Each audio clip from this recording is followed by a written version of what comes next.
You're wrong about something right now. Not might be, are. And the weird part? Knowing that won't fix it. Your brain is holding on to beliefs that science demolished years ago, maybe decades ago. And it's not because you're stupid. It's because human brains don't prioritize truth. They prioritize patterns, stories, and things that feel right.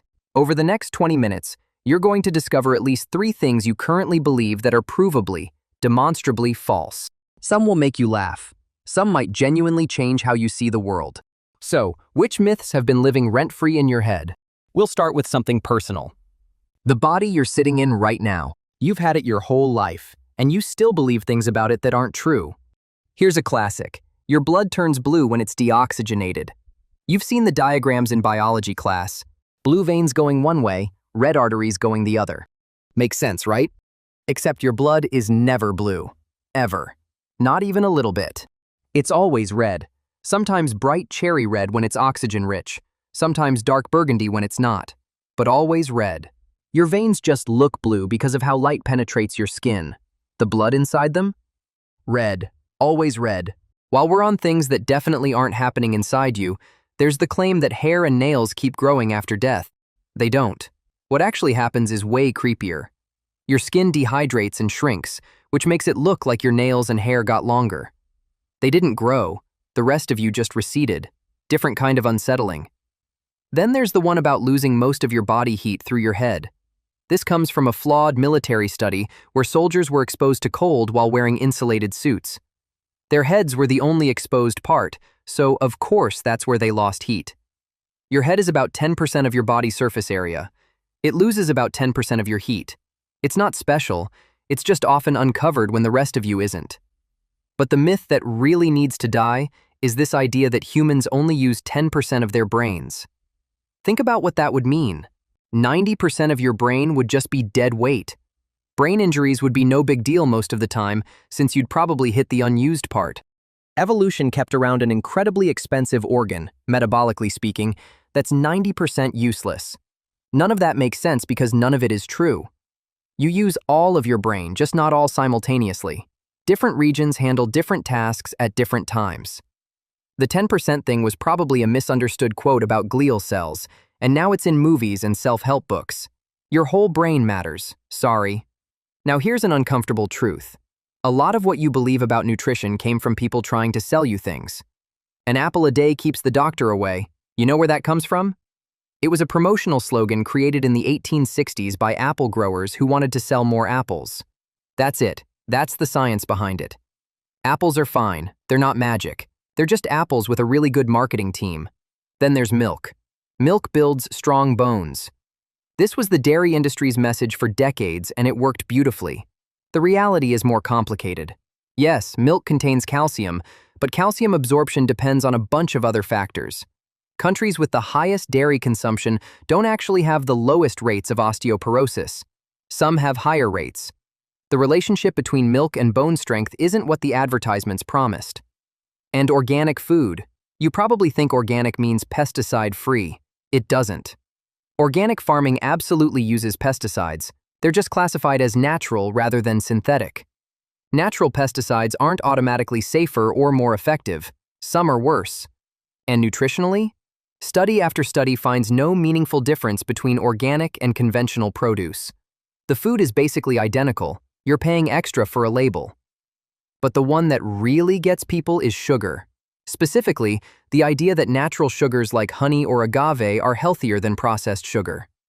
Here's what your liver sees when you eat honey versus table sugar versus high fructose corn syrup. Fructose and glucose. That's it. The ratios vary slightly, but your body processes them through the same pathways. Honey isn't health food. It's sugar that bees made. The bees didn't make it magical, they made it sweet. Oh, and chocolate doesn't cause acne. Researchers have tried repeatedly to establish this connection, and they can't. Your skin problems have other causes. Now, the food stuff is annoying, but some medical myths can genuinely hurt people. This gets a bit more serious. The biggest one directly: vaccines do not cause autism. The study claiming they did had 12 children in it. 12. It was conducted by a doctor who had financial interests in discrediting the existing vaccine. The study was retracted, and the doctor lost his medical license for ethical violations.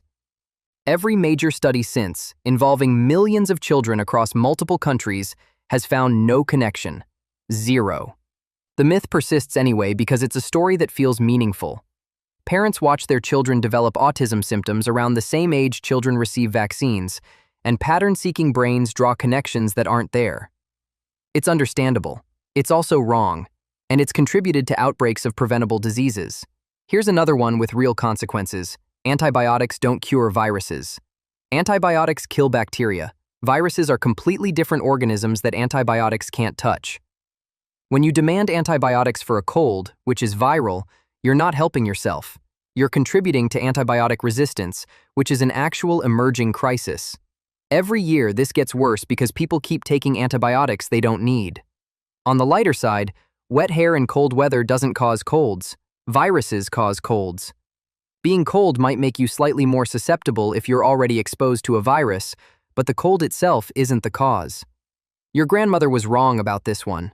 Starve a fever, feed a cold? No scientific basis whatsoever, just something people said until everyone believed it. And those multivitamins you take every morning? If you eat a reasonably balanced diet, you're mostly creating expensive urine. Your body takes what it needs from the vitamins and flushes the rest. For most people in developed countries, multivitamins are supplements for already adequate diets. They're not doing what you think they're doing. All right, something more fun. Every animal myth you believe is probably wrong. Sharks can't get cancer. You've heard this. It's the basis for an entire supplement industry selling shark cartilage to desperate people. Here's the problem. Sharks absolutely get cancer.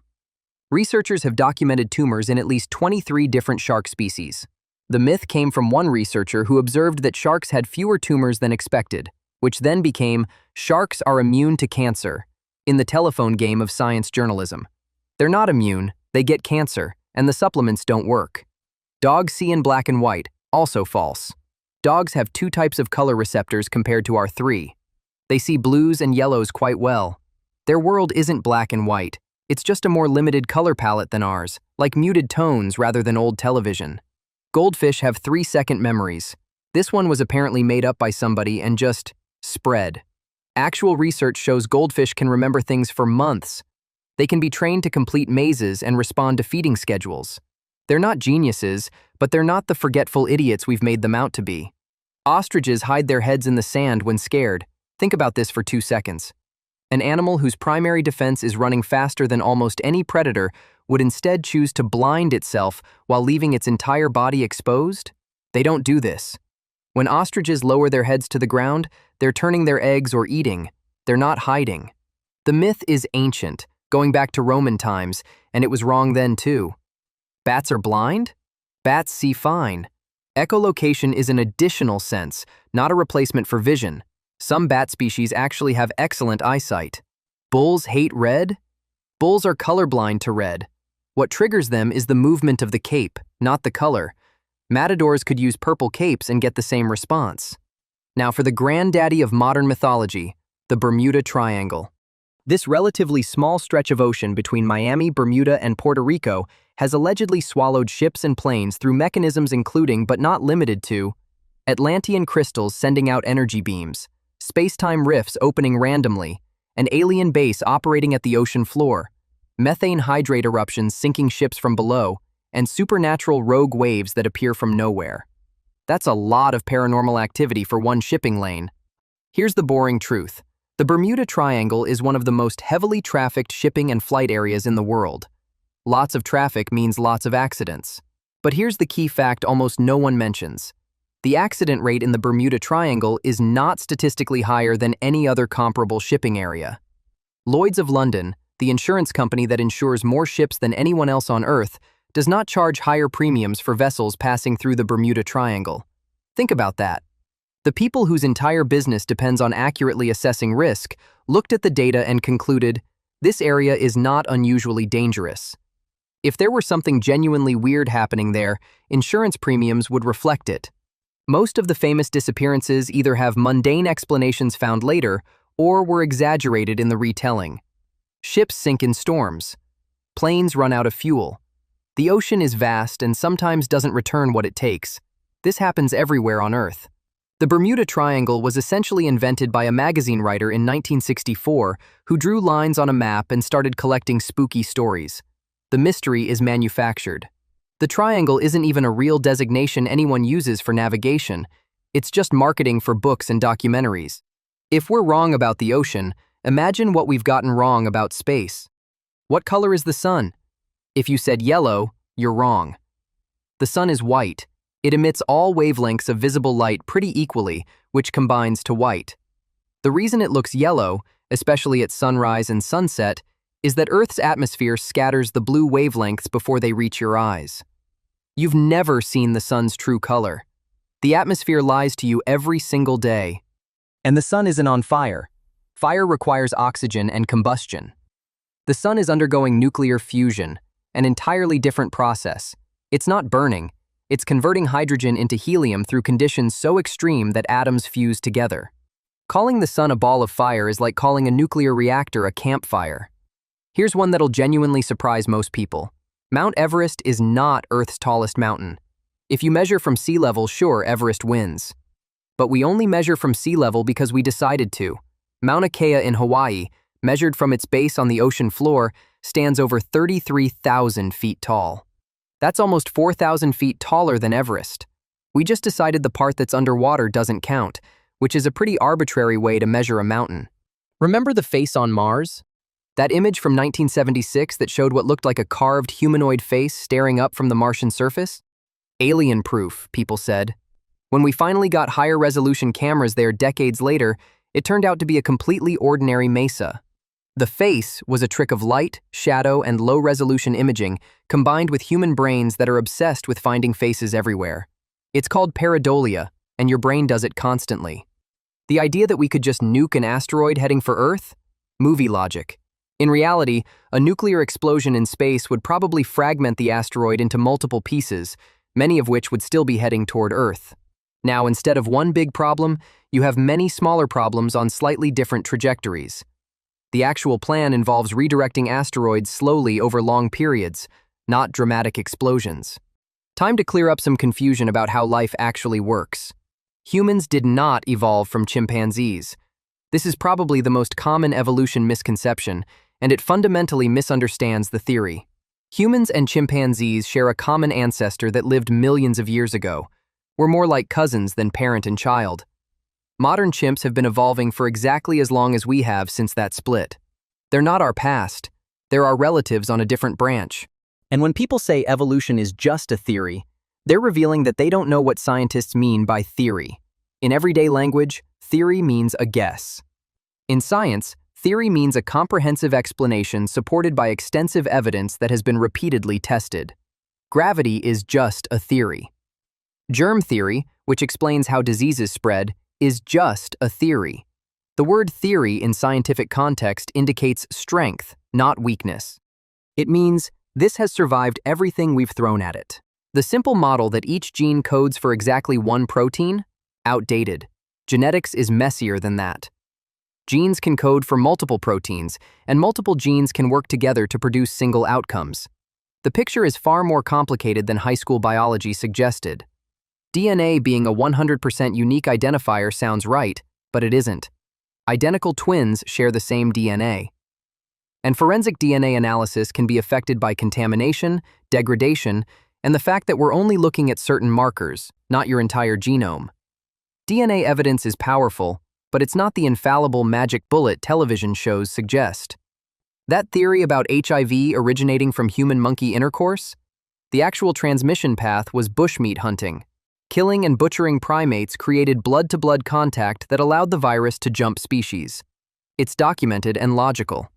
The sex theory is just the one people found more interesting to repeat. This is where things get uncomfortable. The myths about psychology reveal that the thing you're using to evaluate information isn't reliable. Left brain logical, right brain creative. This division is dramatically oversimplified to the point of being false. Both hemispheres participate in both logical and creative processes. They communicate constantly through the corpus callosum. You don't have a dominant side that determines your personality type. The brain works as an integrated system, not two competing entities. Your memory doesn't work like a video recorder.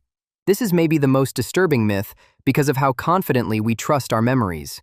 What actually happens is reconstruction, not playback.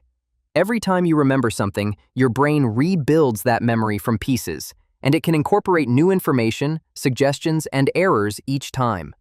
The memories you feel most certain about might be the ones you've reconstructed most often, which means they might be the most altered. Eyewitness testimony, despite feeling compelling, is notoriously unreliable for exactly this reason. Lie detectors work, right? They're in police shows constantly. Here's the reality. Polygraphs measure physiological arousal, things like heart rate, blood pressure, and skin conductivity. They measure whether you're anxious. Being accused of something you didn't do? That's stressful. Being a practiced liar who doesn't feel guilty? Not stressful. Polygraphs are inadmissible in most courts precisely because they don't actually detect lies. They detect nervousness, which is not the same thing. Multitasking makes you more productive? The research consistently shows the opposite for complex tasks. What you're actually doing is task switching, which involves cognitive costs each time you shift attention. You feel busy. You're accomplishing less. Opposites attract? Not according to relationship research. Similarity is a much stronger predictor of relationship success. We like people who are like us. Introverts hate social interaction? No, they find it energy draining rather than energy giving, which is different from disliking it. Many introverts enjoy socializing and just need to recover afterward. Time to rapid fire through some myths you've probably repeated without checking. Cracking your knuckles causes arthritis. A doctor literally tested this on himself for 60 years, cracking the knuckles on one hand and not the other. No difference. Multiple studies since have confirmed it. Crack away. Chewing gum stays in your stomach for 7 years? It passes through your digestive system within days, just like everything else. Your body doesn't digest the gum base, but it moves it along regardless. You swallow 8 spiders per year in your sleep. This fact was made up by a columnist in 1993, specifically to demonstrate how quickly false facts spread via email. It worked. The spiders thing isn't real, but the point about misinformation spreading definitely is. Sugar makes kids hyperactive? Controlled studies show no connection. What actually happens is expectation effect. Parents give kids sugar at exciting events like parties, expect hyperactive behavior, and then interpret normal excitement as sugar-induced mania. The belief creates the observation. Reading in dim light permanently damages your eyes? It causes eye strain and fatigue. It doesn't cause lasting damage. Your grandmother was worried about nothing. Sitting too close to the television damages your eyes. This was true for some older CRT televisions that emitted radiation. Modern screens don't have this problem. Sit wherever you want. Some misconceptions run so deep, they reveal just how poorly we understand physical reality. Glass is a slow-moving liquid. You've heard this to explain why medieval windows are thicker at the bottom. The glass supposedly flowed over centuries. Except glass is absolutely a solid. An amorphous solid with a disordered molecular structure, but still a solid. Medieval windows are uneven because medieval glassmaking was imprecise. When they installed windows, they sometimes put the thicker end at the bottom for stability. Sometimes they put it at the top or sides. The glass didn't flow. The explanation is bad manufacturing, not slow-motion liquid. There are only 3 phases of matter: solid, liquid, and gas. There are actually many more. Plasma is the 4th state and makes up most of the visible universe. Then there are exotic states like Bose-Einstein condensates, fermionic condensates, and others that exist under extreme conditions. The 3-state model is a simplification for elementary education, not a complete picture. Sound travels faster in air than in water? Completely backward. Sound travels about 4 times faster in water than in air. That's why whales can communicate across enormous distances. Water transmits sound incredibly efficiently. Diamonds form from coal under pressure? Most diamonds are actually far older than any coal deposit on Earth. They form from carbon that was never part of living organisms. Coal is organic material compressed over millions of years, but diamonds form from pure carbon deep in the mantle under extreme heat and pressure. Different source, different process. Helium changes your voice permanently? The effect lasts only as long as the helium is in your vocal tract, which is seconds. Then normal air returns and so does your normal voice. Dark matter isn't invisible matter. It's matter that doesn't interact with light, meaning it doesn't emit, absorb, or reflect electromagnetic radiation. We can't see it, But calling it invisible is like calling radio waves invisible. They're not invisible, they're just outside what our eyes detect. At this point, a pattern should be emerging. We're wrong about a lot of things. The more important question is, why? Confirmation bias keeps myths alive even after you've been corrected. When you believe something, you notice evidence that supports it and discount evidence that contradicts it. Even if you intellectually accept a correction, the emotional imprint of the original belief lingers. Vivid stories beat boring statistics in human memory. The Bermuda Triangle has dozens of dramatic disappearance narratives. The fact that the area is statistically normal doesn't stick because statistics aren't memorable. The creepy stories are. Our brains evolved to remember threats and patterns, not probability tables. Authority figures pass myths down generations. Your parents told you things, and their parents told them. Teachers repeated common knowledge without checking primary sources. By the time you heard a myth, it had survived so many authority filters that questioning it felt like questioning expertise itself. Marketing departments exploit cognitive shortcuts. They know that repetition increases perceived truth, so they repeat messages until they become background knowledge. The food and pharmaceutical industries have been particularly effective at this. The brain prefers coherent false narratives to messy true ones. Reality is often complicated, uncertain, and unsatisfying. Myths are neat. They have clear cause and effect relationships. They make sense even when they're wrong. And here's the really troubling part. Correcting someone can actually strengthen their belief. The backfire effect happens when challenging a held belief feels like a personal attack. The brain doubles down to protect itself. You can show someone perfect evidence and make them more wrong, not less. So what do you do with all this? Knowing your brain lies to you isn't enough. You need strategies. Be suspicious of common knowledge. If everyone knows something, that's when verification matters most. Widely shared beliefs have had more time to drift from their original evidence. The more obvious a fact seems, the less likely anyone checked it recently. Trace the source of sources. That nutrition claim probably came from a study, which was probably funded by someone with interests. That historical fact probably came from a book that cited another book that cited an original document. Go as close to primary sources as you can manage. Notice when a fact feels satisfying. If a piece of information perfectly confirms what you already believe or want to be true, that's a warning sign. Your brain is probably welcoming it too enthusiastically. Satisfying facts deserve extra scrutiny. The more vivid a story, the more skeptical you should be. Drama is memorable, but not necessarily accurate. The most repeated versions of events are rarely the most precise. They're the ones that are most engaging. Practice saying, "I don't know." This isn't weakness, it's accuracy. Most questions have complicated answers or answers that are genuinely uncertain. Pretending to know when you don't just adds to the noise. And when evidence arrives that contradicts your beliefs, update. Not immediately and uncritically, but genuinely. Look at the evidence, consider the source, and if it's solid, change your mind. This is what growth actually looks like. We started this with a simple claim. You're wrong about something right now. By now, you've probably identified a few of those things. Maybe it was the blue blood myth, maybe something about sharks or sugar or the Bermuda Triangle. Maybe it was the unsettling realization that your own memories aren't recordings. But here's the more important question. What else? What obvious fact have you never actually verified? What did you learn from a commercial and mistake for science? What did you accept just because someone confident said it when you were young? The myths in this video aren't special, they're just examples. There are thousands of commonly held beliefs that don't survive scrutiny. The only difference between the myths I mentioned and the myths still in your head is that someone happened to check these. Being wrong isn't the problem. Everyone starts wrong about almost everything. That's the default human condition. The variable is what happens when you encounter evidence. Do you update or defend? Your brain will keep generating false patterns. It will keep preferring neat stories over messy truths. It will keep protecting beliefs that feel important. That's not going to change. But you can catch it more often. You can build habits of verification. You can get comfortable with uncertainty, and you can treat "I was wrong" as information rather than failure. The most dangerous beliefs you hold aren't the ones you know are uncertain.